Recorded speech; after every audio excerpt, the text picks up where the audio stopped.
I believe. Halacha Gimel? Halacha Gimel, right. Halacha Gimel, which is which page? Yudal from now. 21. Yeah. 21, right? Well, I'll tell you exactly how far behind. I believe we're 11 block behind. That means. 11 block. Yeah, that's pretty far behind. Because today's supposed to be Chav Beis, I believe. It's supposed to be Chav Beis. Yeah, today's Chav Beis because it's in the. So we're 11 block behind. The mile is that there's no. The Yerushalmi Luach doesn't have a daf for Yom Kippur, which is unlike the Bavli, which is relentless. The Yerushalmi gives off for Tisha B'Av and Yom Kippur. Okay. What does it do for Sukkot stuff? Nothing. We're going to have to make some arrangements. Chorchim nirim. This is interesting. Gemara tells us if you're not allowed to work a field during Shemitah, of course, but you're allowed to rent a field from a goy which a goy plowed during Shemitah, even though the goy if the goy knows you're going to rent it from him for after Shemitah, he's going to plow it for sure during Shemitah in order to get your business. Nonetheless, you're allowed to do it. That's okay because the goy is not required not to do melacha during Shemitah. It's not like Shabbos where machmir and amir lakum to the same extent. Right. There is amir lakum by Shemitah, but not to this extent. Not if he owns it that we should answer him from working it because you might come to rent it for him. Avolom Yisrael, but certainly you can't rent from Yisrael under the same circumstances because if you rent from Yisrael, so the Yisrael is going to do work during Shemitah in order to make his land more rentable to you, as therefore it's going to plow it, and that's a problem. One is allowed to say, is allowed to give chizuk, allowed to give encouragement to go and work during Shemitah. Avalo Yisrael, you can't give Yisrael encouragement if he works during Shemitah. Now you would think that's pashut, right? We'll see if that's pashut in the Gemara. Even this mechalo Shemitah, this rasha of a Jew, you're allowed to give him shalom. Why? Because of darkei shalom. It's important not to cast him to the wolves, and you have to be nice to him, and you have to give him shalom aleichem during Shemitah as well.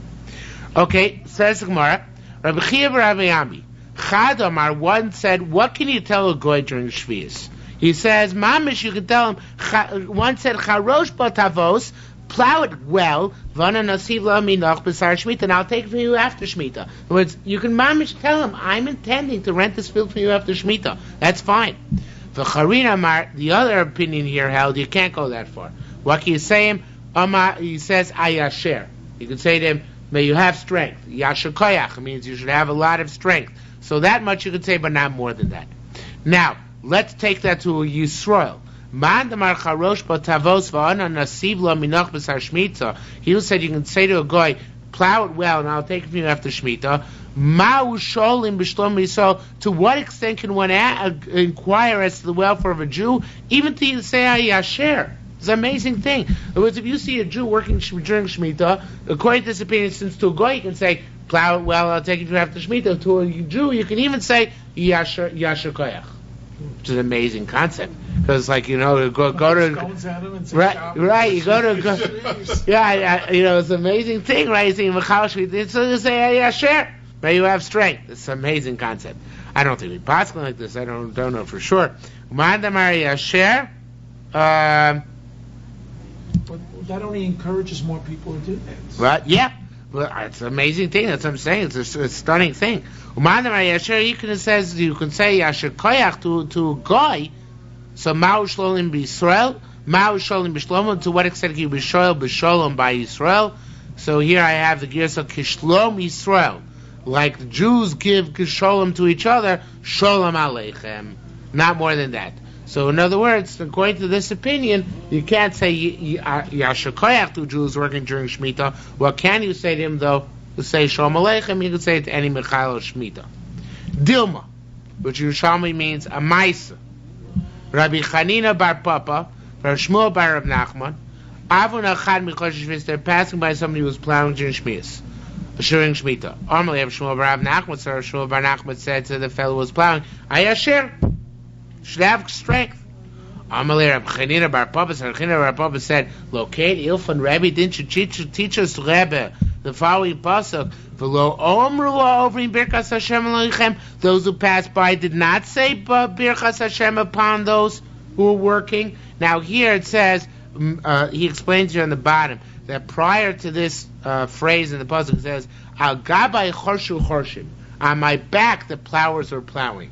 Now there it's talking. We're going to see in a minute what Pashup Shah in the pasuk is. But the way he was in the pasuk means, if you see people plowing during Shemitah, you can't say Birkas Hashem Aleichem. You can't give them brachas. It's not proper.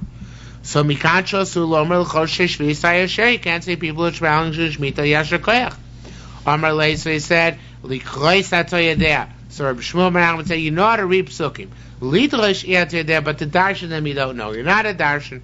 V'lo amrua, this pasuk is talking about something else. It means v'lo amrua over him, those who passed by didn't say, Elu u'as oilam shem oivrim min oilam. These are the goyim who are going to pass in the world. V'lo amru li Yisrael birkas Hashem aleichem. We're criticizing the goyim, saying, goyim, you are fools. You should have gone to the Jews and said, birkas Hashem aleichem. Why? Ma Yisrael omrim lohem, because what do the Jews say to them? Barchenu itchem b'shem Hashem.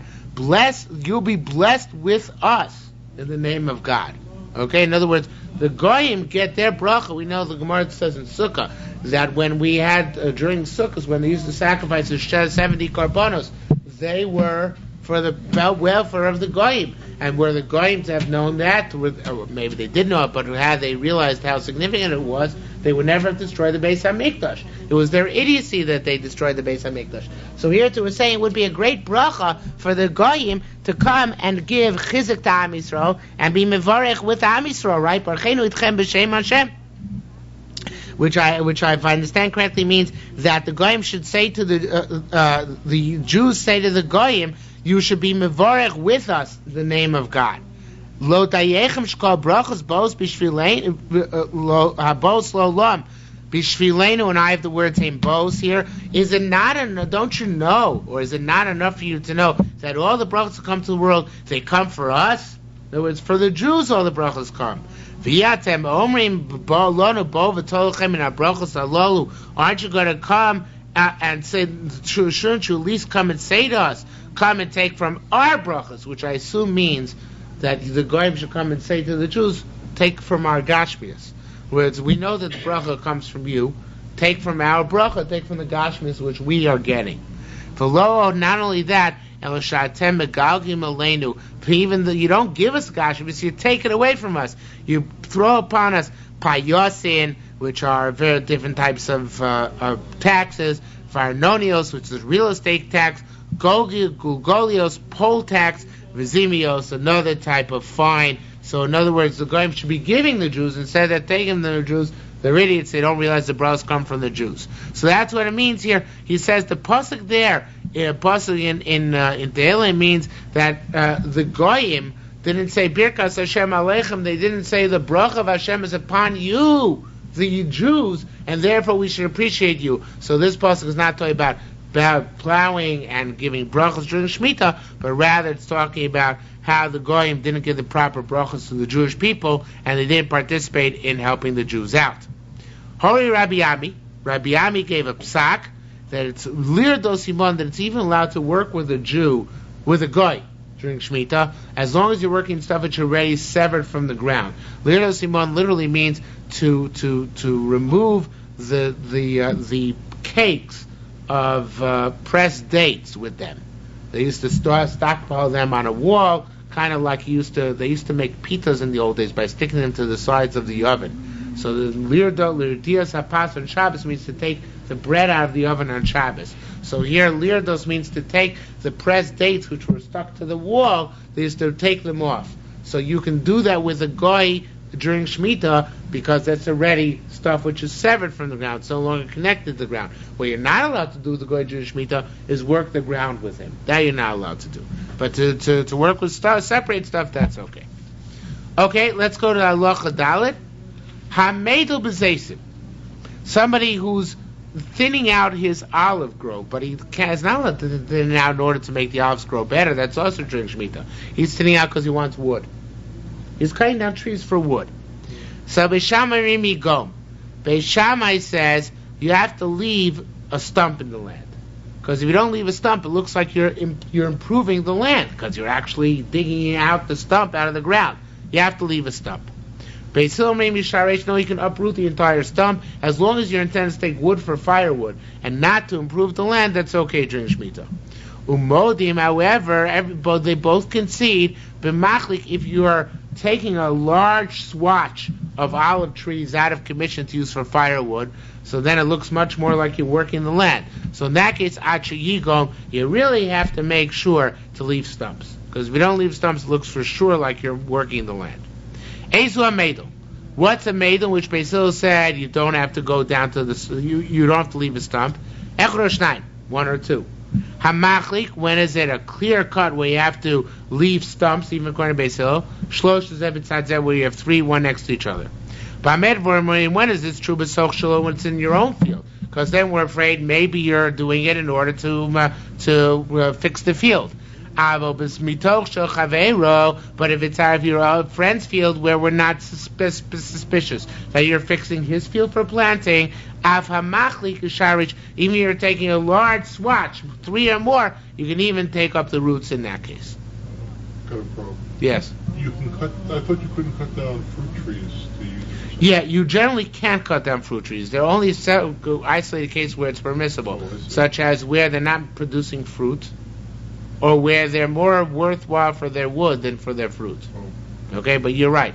But it has to be an answer, because remember, in Meir Sharim, there's a place called the Olive Wood Factory. Right, that's right. And I assume they use olive wood to make olive wood, although nowadays one can never tell. Maybe they import the olive wood from Taiwan. Very base. But assuming that they use olive wood, so there's a head to do it when you're making more money by cutting it down than by leaving it growing. Okay? Now, let's go to the Gemara, and then we'll come back to the rest of the Mishnah later. What do you do, Doc, if you buy a vacant land and you have fruit trees on it? You have to have the goyim cut it down before you buy it. You can't buy a vacant land and cut down the fruit trees. It's a sakana. It's considered to be a bad mazel, not just an isser. So therefore, very stringent on it. Unless it's mamish, unless again it's not growing at all and stuff like that. But generally speaking, we try and get goyim to cut it down before we buy it, not after we buy it.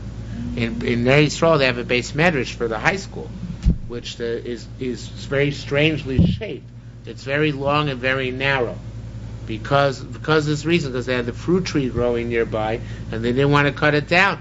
Even though Api did, it's mutter to cut down to expand the building. Api did, it's mutter, but nonetheless, since it's chashash sakana, since people died from doing it, so therefore people are very machmir when it comes to fruit But trees. regardless, if you say the goy should cut it Before you buy before it. you buy it, you have to give the guy the money. You see, it's like you cut it. That's true, but as long as he still owns it, you didn't cut it. Technically, you didn't. It's like mechiras chametz. You didn't own it when it was cut. Still is. We're very big on these mechiras chametz types of things in Yadus. They work. They're called legal loopholes. One of my cousins, the CF 67 ward, he Yeah. offered him a few acres of land there.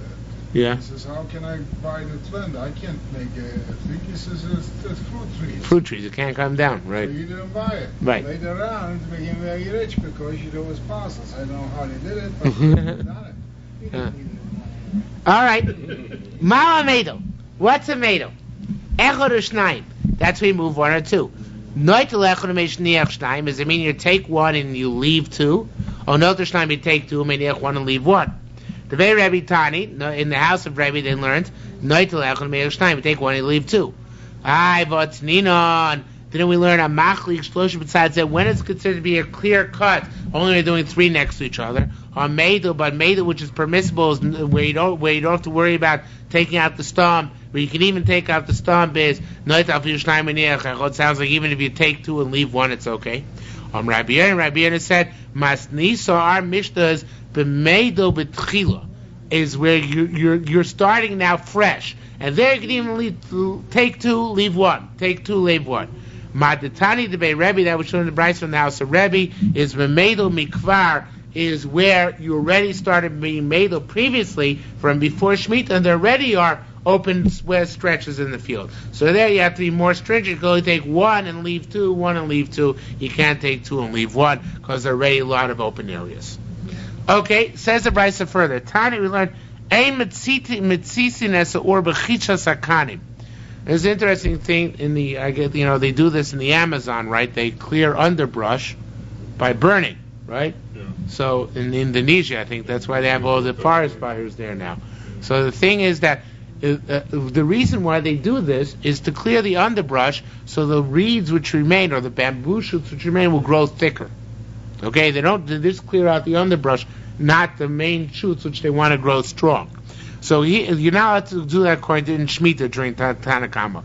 Ein metzitin mesaur, and I have here bechisha sakanim. I don't know if you have that. Be'isha sakanim. Okay, but it means a plot of reeds because it's work and it's forbidden during Shemitah.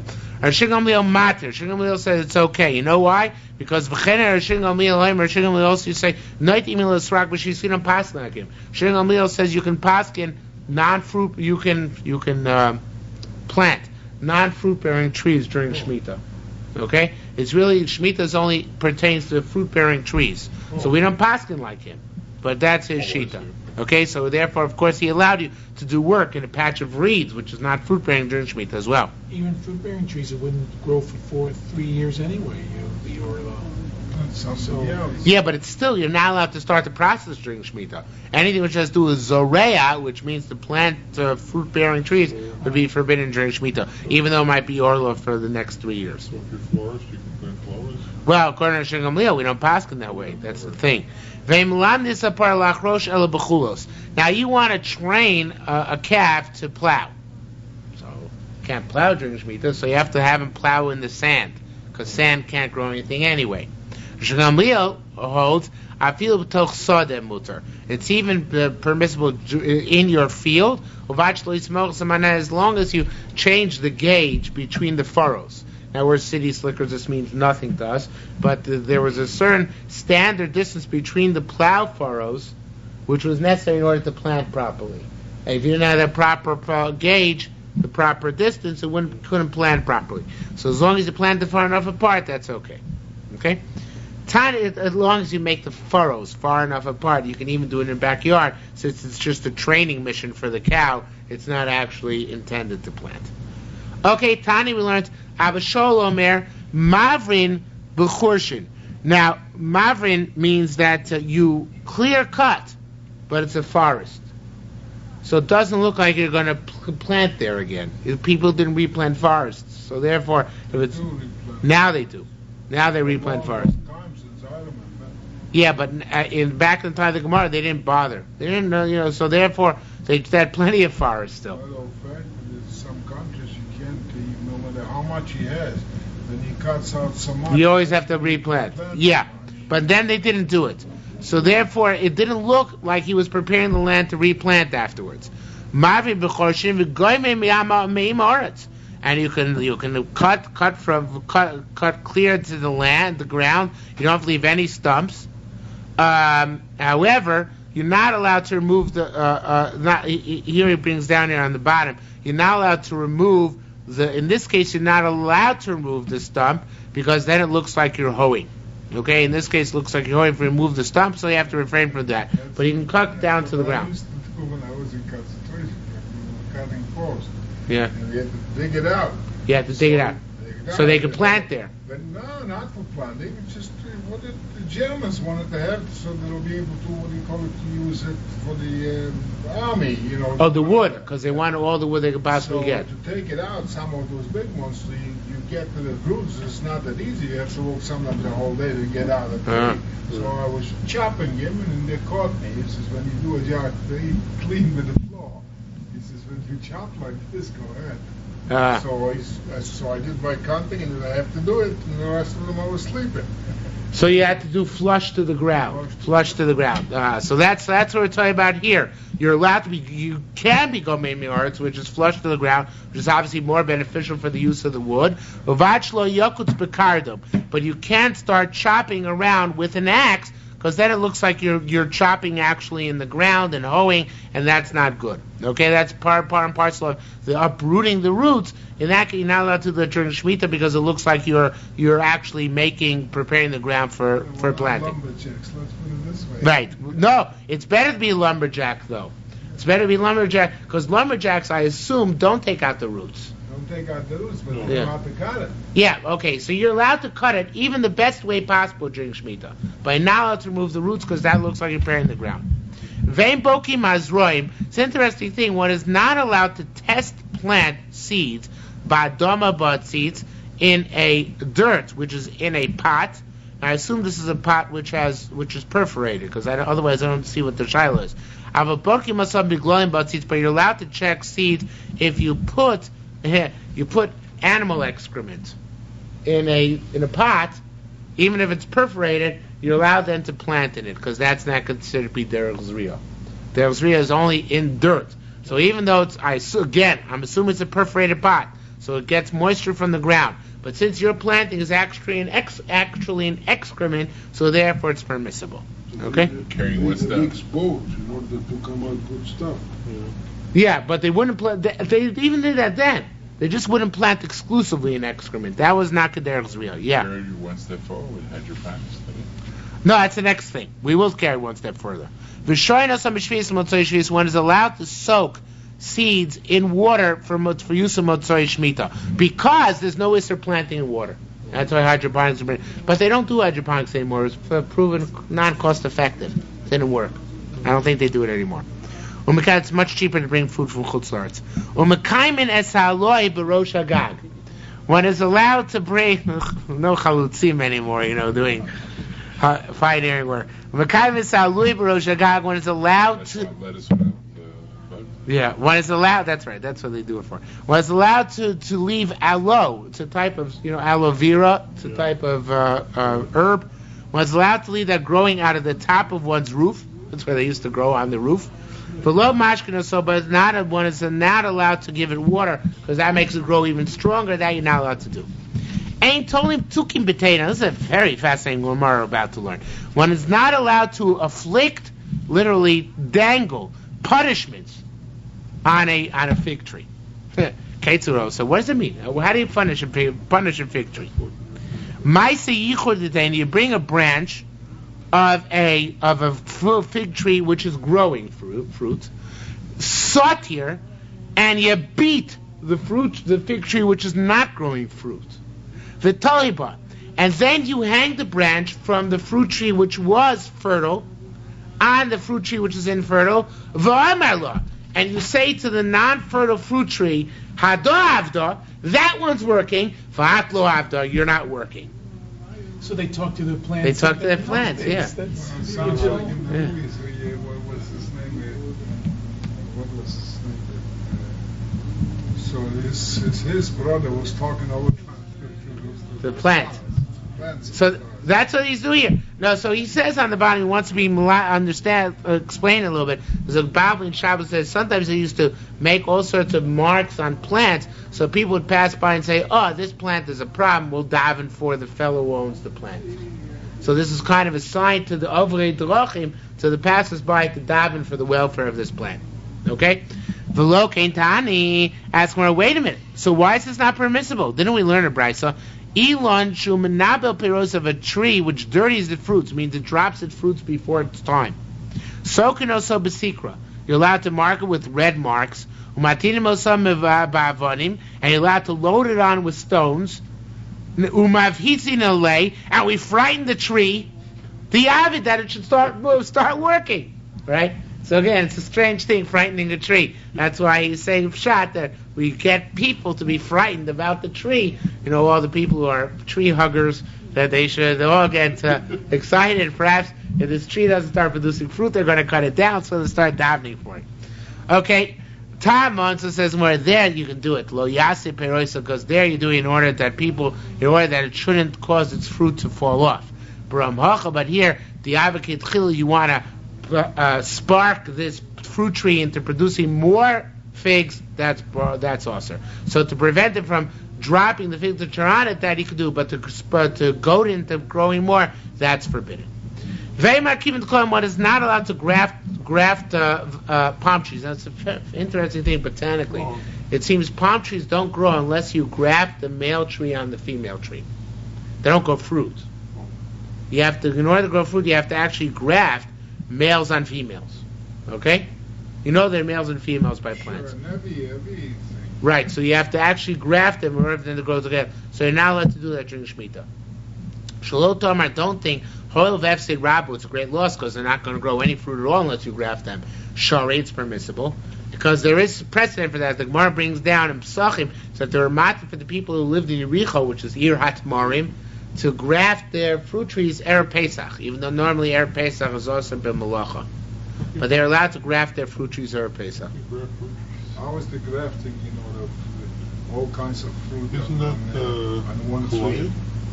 I don't know how they do it. They take them. You can do it. You can do it all Oh, kinds it's the same of fruit. But here they're the same tree, just a male date palm and a male date palm and a female date palm. No, not that. No, I'm talking about, let's say you got an apple and you have different type of apple. Oh, that's also to do. That's Kalayim. That's kilayim. That's forbidden. That's grass. I thought it's forbidden maybe put it in a plum on an apple tree. Oh, two different kinds of apples you're asking. Yeah. That's okay. Okay. You'll do as long as it's the same type. Two okay. citrus fruits also, anything with the same type. Okay. Okay, lefum kain tzorach lomar also. So I said it's mutter. That's why you have to tell me it's also. Okay, let's go back to the Mishnah now. The Mishnah said in the part of the Mishnah we haven't seen yet, hamavtia b'sayis. Now this is somebody who's actually is chopping off not the entire olive tree, but he's chopping off a part of the olive tree, a branch, again for firewood purposes. Lo yechapeu ba'afar, when he removes the tree, obviously leaves a wound. When he moves the branch, it leaves a wound in the tree, so you're not allowed to cover that wound with dirt, because that'll make the tree grow even stronger. Ava mechasu ba'afar, you can cover that wound with stones or the kasher with straw. Similarly, akotzitz koros shikma, somebody who cuts beams off a sycamore tree. Lo yichapu ba'afar, you can't cover the cut area with dirt, but you can use stones or straw. Ein koitzitzim b'sula shikma b'shvi'is, one is not allowed to cut a sycamore tree which has never been cut before. That's why it's called a virgin sycamore tree, a basula. Mipnei shehi, cannot cut it during Shemitah. Mipnei shehi avoida, because this is work, it's forbidden type work. You're not allowed to cut it the normal way. You either cut it 10 tvachim above where it's normally cut, or you literally, again, like we said before, clear cut it from the ground, which is not the normal derech. So with the shinui, it's mutter. Why is it mutter the shinui? Because it's not a fruit-producing tree. Sycamore is a wood tree. So therefore, we allow you to do it as long as you did it with a sufficient shinui. We learned you know how to cut a basula shikma. So, and then we said you're allowed to afterwards. So Tana Mishlosha Tisha Nasi. So the Mishnah, when it asks it asks cutting it anywhere between 3 tvachim off the ground and 9 tvachim off the ground. But if you cut below 3 tvachim from the ground or above 9 tvachim from the ground, that's okay, because that's considered to be sufficiently different that that's permissible. Okay, new Mishnah. Halacha Hamizane B'Kafani. Now this is talking about also where you're cutting branches off grape vines. Rabbi Yisrael Omer Yarchik Tefach. Rabbi Yisrael says, I skipped the word. Hamizane B'Kafani V'Akotz B'Kanim, or you're cutting bamboo shoots. You need the bamboo. You have to when you cut the branch off the tree, you have to cut it a tefach away from the trunk. If you cut it within the tefach of the trunk, it's too smooth. It's no good. That's too good for the tree. You have to cut the branch a tefach away from the trunk. Similarly, when you cut the bamboo shoots, you have to cut them a tefach off the ground, because if you cut them within the tefach of the ground, they grow back stronger. That's no good. Okay. Rabbi Akiva Omer, you don't have to worry about this. Kotzitz kedarka, you can cut the normal fashion. Bikardo, with an axe, of a mago, or a scythe, or mengira, or a saw. Pchom hashir, it's anything you want. Ilan shenifshach, a tree which split on Shemitah. Kosher sabashvis, you're allowed to tie it back together. Lo shial, not that it should heal. That ain't allowed to do. El shlo yosef, that it shouldn't continue to split anymore. Okay? Going to the Gemara. I have a header here, which you probably don't have. Somebody who's chopping down, who's chopping down bamboo shoots. Tanya, we learned. Somebody is chopping down bamboo shoots. So Rabbi Yehuda Omer, Mokom shenagu lakutz yasuk. If it's a place where they normally cut with a keli, then cut with your hand, or snap it with your hand. Lasuk is a place where they normally snap with the hand. Yakutz, cut it with a keli, make a shinui. Do it differently. Umagbiya tefach kodzi, you have to do it a tefach above where you normally do it. V'hakotzet bekoros, somebody who's cutting beams off a tree, lo yem machlik umadrik. They used to do two things. When they used to cut the beams of the tree, they used to first smooth the area, and then they used to make it a little bit choppy, like steps. Okay, first they used to smooth it, and then they used to make it uneven afterwards. And somehow that was good for the tree. Okay, so you can't do both. You can't do both. You can't, for that matter, you can't do either. You can't do any of these. El miskam should take some trouble. All you can do is slice it smooth.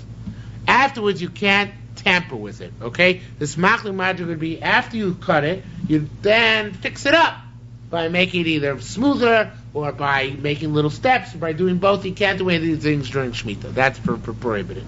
Okay. Tani, we learned Rishon Gamliel Omer, Mokum Shenogu Lahachlik Yadrik.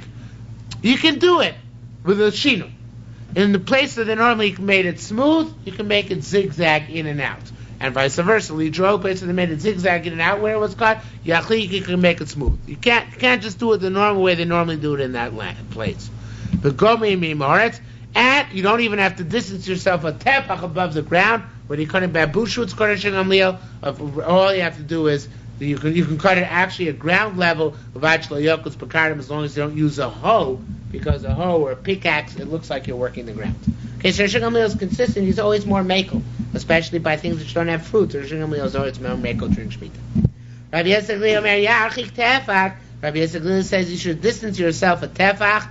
I don't know if you have that header. Do you have that? No? No. Okay. I have Rabbi Yosef Gamliel Omer Yachik Tefach Akiva Omer B'chulei Neima. I bet you don't have any of that. Right. Starts Rabbi Yosef Gamliel, right? Right.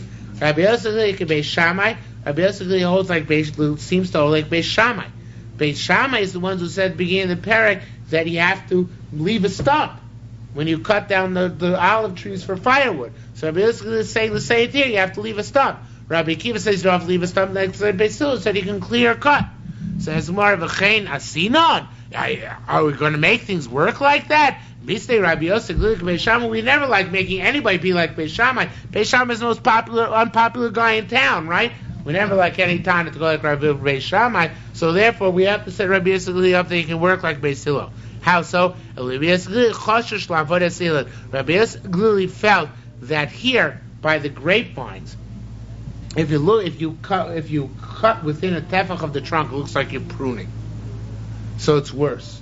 There where you cut down a tree, you're not improving the tree. But here where you cut within a tefach of the branch of the trunk, so it looks like you're pruning, and pruning looks like planting. That's no good. It looks like you're trying to sustain the tree to make it grow stronger. So that's why here is more machmir. The same thing with the bamboo shoots. You cut within within flush with the ground, they grow even stronger back. That's how bamboo works. So therefore here he was more machmir. He said even Beis Hillel would be more machmir in this case. Okay, halachavav. Now this is a new issue. One is not allowed to eat unripe fruit during Shemitah. Shemitah fruit is holy, and therefore must be eaten in a proper, normal fashion. If it's unripe, you're forbidden to partake of it. So Shaila is, when is it considered ripe enough to eat? Hapagin, unripe figs, when they become red, when they get a reddish tinge, then they're considered to be ripe enough that you can eat from them with your bread in the field. They don't taste good, they're sour, but they're good with bread. It's like, a sharp pickle with bread. So they can eat it, you can eat it in the field together with your bread. Bichlu, when they're a little bit larger, they're grown somewhat, then they're, literally bichlu means they're repulsive. I thought they're very, very sweet, very good. Not unripe ones. When they're very small. Okay, so these are still unripe. Bichlu koso, so then you can even bring them into your house. Okay? They're not fully ripe yet, but you can still, at that point, you can get them into your house. And so too, at that stage, if it's any other year of Shemitah, as opposed to Shemitah, they're chayv and meiser. Haboser, unripe grapes.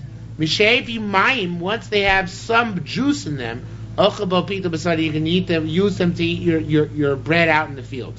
Hivish, once they become repulsive, and the way that they become repulsive is when they get pits.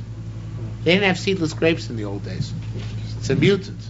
When they get their seeds, then Kohen Gadol basically always already bring it into your house, to your house. At that stage, when other years during the Shemitah cycle, it's Chayv and Meiser. Okay, Bichlu Konis Atoch Beisa. Excuse me, Mal Bichlu. Going to the Gemara.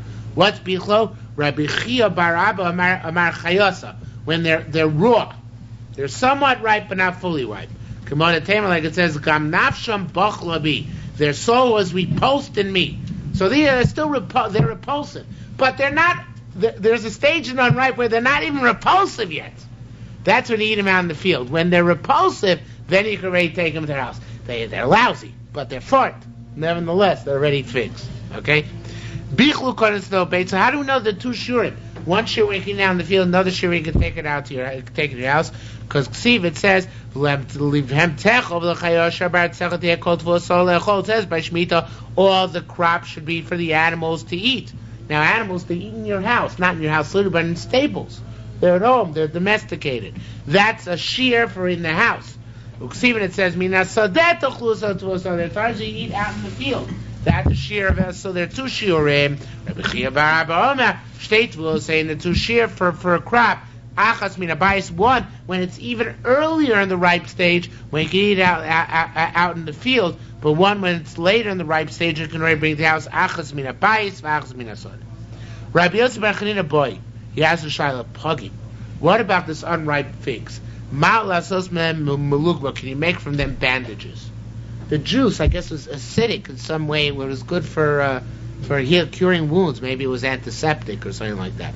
So the halach is you're not allowed to use a ripe Shemitah fruit to make a bandage, to make a balm or a salve for a wound, an ointment. Yeah, you have to eat it. You're not allowed to you're not allowed to use it for an ointment. You have to eat it. Once it's edible, that must be eaten. But the shayla is this unripe fruit. At that point, can you use it for an ointment or not? Okay. Do we say that since you can eat them, use them ready with your bread in the field, it's also to make from them an ointment, or since you can't take them into your house, maybe it's permissible to make an ointment from it? The Yerushalmi does not answer this question. We go on to the next issue. Talmud Tzninan. We learned the Masechta Uktzim, the last Masechta in Shas. It says there that Rabbi Pagim v'Boser, Pagim and Boser, which are unripe fruit, figs and grapes, they're already considered to be food enough that they become tummy, as food can become tummy. Rabbi Yochanan ben Nuri Omer, no, they have to be somewhat further ripe, where they have to be at least a third of the way grown, which is Mishiavul Masas, when they become susceptible to becoming meiser, to being taifed. Katani, so says Umar, I have a kasha. Wait a minute, says Umar. Katani miyad. The kalace miyad. There it says, by Rabbi Akiva says, immediately, but when it becomes boser, or when it becomes pagim, it already can become tameh. Yet later on in our Masechta, in the next Mishnah, we'll see that oinas meisers and oinas shmita are the same time. When it becomes sub for meiser, that becomes subu for shmita. So why for tuma is it earlier than that? So that's the kasha. Katanim miyad v'koleis miyad. There it's immediate when it becomes unripe fruit. It's already mekabel tuma. Yet here it doesn't become suitable for Kedusha Shemitah until it becomes somewhat more ripe. How do we reconcile the two? Rabbi Chinuch Shimon Laki said, you know what? You misunderstand. B'pagei te'ena sahi masnisa. That case in Uktim is unique. There's a special halacha by unripe figs that they get tumah earlier. And even by Shemitah, they also get Kedusha Shemitah earlier. Or by any other unripe fruit, it's different. They're not metami tumas ochlin until they're a third grown, which is also the time when they already can acquire at that point the Kedusha Shemitah. That's one interpretation. Rabbi Yassi said, Rabbi Yassi, by the way, is Rabbi Yassi in the Bavli. Masnisin Amra Kain. Nope. You should know that they're, he's not arguing, but he's saying our Mishnah teaches us this. Our Mishnah, we're darshan our Mishnah. Now, in Yerushalmi very often, they darshan the Mishnah as if it was a pasuk. If there's an extra letter in the Mishnah, they darshan it like an extra letter in the Torah. And here's the same thing. Hapagim mishizrichu. In our Mishnah it said pagim mishizrichu. It doesn't say, it says an extra mem. From the time. Could have said shezrichu, that they became red. Why mishizrichu? From the time they became red. Ochobem, pito, basari, you can use them with your bread in the field. Hatzo to aboser mishevi mayim. Once the grapes get some liquid in them, could have said shevi mayim, it has liquid. What's the extra mem? It's coming to tell us that Mishnah and Uktzim. That Mishnah Uktzim, which says that Pakim and Boiser are Metame to Masoichli, that is explained by our Mishnah over here, that this is unique by figs and grapes, that they have an earlier shiur for Kedusha Shemitah, an earlier shiur for Tumas Oichlin, which is from the time they become red by figs, and from the time they get some little bit of juice by grapes. Okay? Right? Padas B'Shem Rabbi Yelon said, Hakol Moedim Shvi'is. You know what? By Shvi'is everybody agrees. What does it mean, Hakol Moedim? What does it mean everybody agrees? Chavraya Armei, they said, Hakol Moedim, even Rabbi Yochanan ben Nuri, who says that normally, in order for an unripe fig or an unripe grape to be kabel to masaychlin, it's got to be a third grown. By if it's a Shemitah year, he holds it's different. That by Shemitah, people grab them to eat when they are susceptible to become tamei is earlier in Shemitah than the rest of the 6 years. It's even before the become. Even Rabbi Yochanan says normally it's onas maitzris. It's Shemitah concedes the point to Rabbi Akiva that it's the moment they become red by figs and the moment they get a little bit of juice by grapes. Tamatzina, we learned over there. Hakar, the fibers which surround a palm tree. Ke'etz are like wood. L'chol dover, they're like wood. They're fibers, they're wood. El shunik aprikes and meiser. But when you go to Yerushalmi with meiser sheni money, you can buy palm wood with it. Says the Gemara. V'kafnios, the same thing is true by kafnios, bad figs, lousy dates. Excuse me. They're not fully ripe. Well, actually, they're even more like food. They're like food for everything. But they're exempt from ma'aser because since they're not domesticated, they're not cultivated. Anything which is not cultivated is not chayv in ma'aser.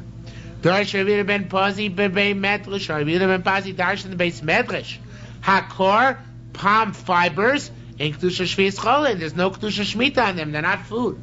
Rabbi Yochanan and Rabbi Yossi makpidin. They got angry. Al Sholaya. People used to ask in this kasha and say, "Is it true that it's taka? They don't have Kedusha Shevi'is."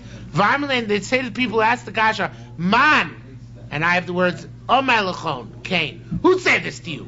Who told you that fibers of palm trees don't have Kedusha Shevi'is? Vavan Omrin, and people would respond, "Who Omar? Hey, he said it." Or you'd have been Fazi. Be that as it may, they argued. Rabbi Yossi said, "Mas niso pliga Rabbi Yehuda ben Pazi." Our Mishnah argues on Rabbi Yehuda ben Pazi. U'Mesayilon is a proof for us.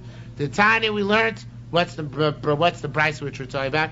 Hapagim shel Shevi'is, unripe figs during Shemitah, ain't shokinosam. One is not allowed to boil them. Why? Because people can only they're only there to eat them raw. You can't. If you boil them, they're completely inedible. Umusaifos, figs which only get ripe at the end of the summer. Mutter, you're allowed to boil them. Neishim lachta, because that's the way people eat them. Now here's the clincher: kar v'kafnios, the date fibers, and kafnios meaning these lousy dates. And now here I have mutter. You're allowed to boil them. So obviously, the dates also the shoko. Would we say if it's wood? Would you say it's also to boil wood? And it must be because that if you have to tell us that it's mutter to boil them, it must be begin the kedusha Shevi'is chalalav. Since it has kedusha Shevi'is, so that's why you have to tell me. I might have said it's also to boil them. That's a chiddush is you're allowed to boil them. Okay, let's just finish to the next Mishnah. Haboiser mishevi mayim v'chulei. Boser is considered to be edible once it has liquids in it.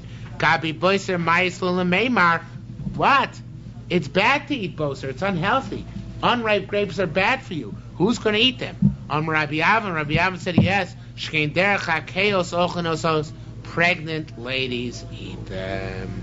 Pregnant women, they have all sorts of strange desires, and they like unripe grapes. So for them we have to say that it's makabel, that it has Kedusha Shvi'is.